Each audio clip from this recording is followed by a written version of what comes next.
One of the things that is unfortunately missing right now in the sort of national discussion around almost every issue in media, but in particular around some of the COVID disinformation, is just like simple gut check questions. What do I mean by that? What am I talking about? Well, all the talk about religious exemptions to the COVID vaccine. All right, well, so some states allow religious exemptions, some don't.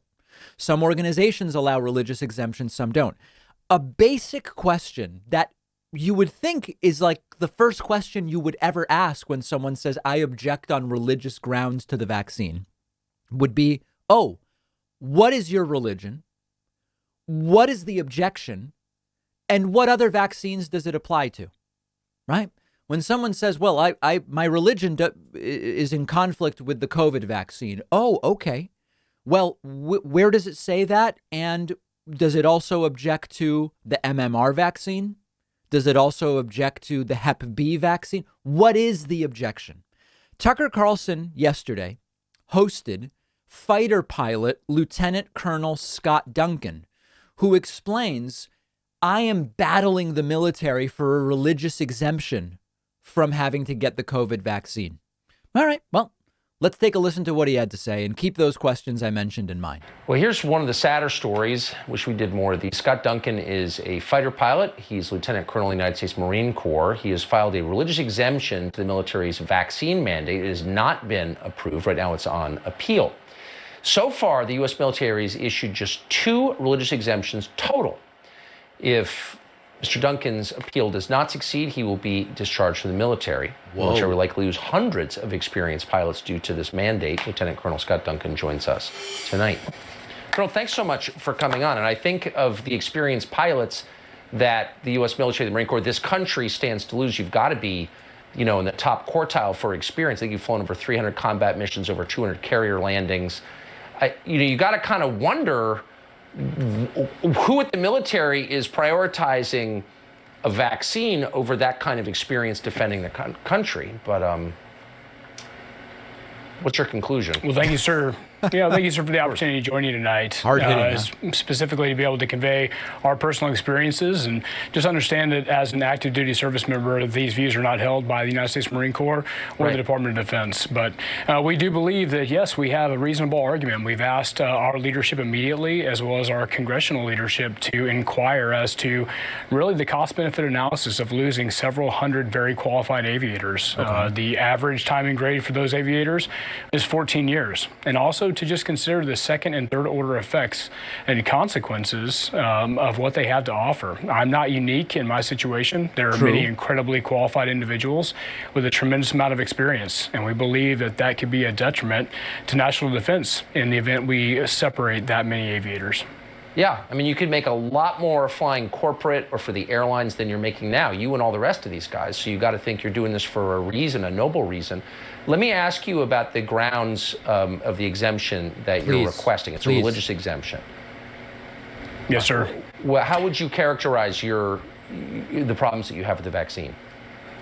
Well, the problems we had personally with the vaccine, and we understand there's a reasonable disagreements.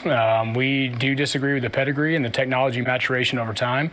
That's one issue. The other is just a conviction by the Holy Spirit, and I believe we are led in that fashion, and we do not have any peace about the vaccine itself. So think about that. He says the technology pedigree and so what he said there is complete mushmouth nonsense, but it could also apply to a whole bunch of other vaccines that he clearly accepted because he's in the military, and the military is one of the most vaccinated groups of people in the United States.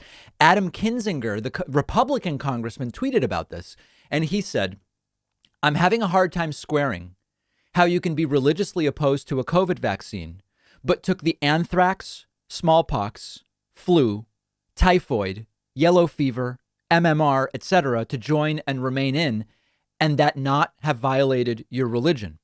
This is a very important point. We have to be able to say, Lieutenant Colonel, what you just said doesn't make any sense. First, where in your religious texts does it say that this vaccine is not okay? And how would it not apply to the list of vaccines everybody in the military gets at basic training? Adenovirus, We have the list up on the screen from Newsweek. Hep A, Hep B, flu, MMR, meningococcal, poliovirus, tetanus, diphtheria, varicella. And then depending on your particular occupation, anthrax, Haemophilus influenza type B, Japanese encephalitis, pneumococcal, rabies, small. Okay, I could go on. Explain exactly what this means, because the truth is, and I'm not being facetious here, if there is a real basis here, and I know that by real, we're talking about religious texts which are only relevant to those who follow that religion, why would an atheist or a Buddhist consider what the Catholic religious texts say? That they wouldn't. And I understand that this is all self-professed stuff. But if you're going to profess it, at least show me where the texts say it's a no on COVID, but it's a yes on these 10 other vaccines. It's not being asked. And even Tucker, when he says, explain to me the genesis of this objection, he says, well, it's the pedigree and the technology. And dude, that doesn't mean anything. And we should be able to say, and I know that it's considered offensive sometimes to ask these questions because it's their religion. But if they are imposing religion onto a civil system, then it should be allowed to ask obvious questions like, all right, explain it to me. What's the passage, or give me some verse, or explain it to me so that then I can understand what it is that you're saying. And of course, it doesn't make any sense. This guy's got 10, 15 vaccines, clearly, because he's been in the military. But this one violates his religion. We shouldn't allow it just because someone says it's my religion. We should actually get the information. If you disagree with me, let me know. You can find me on Twitter @DPackman. We're going to take a very quick break and be right back.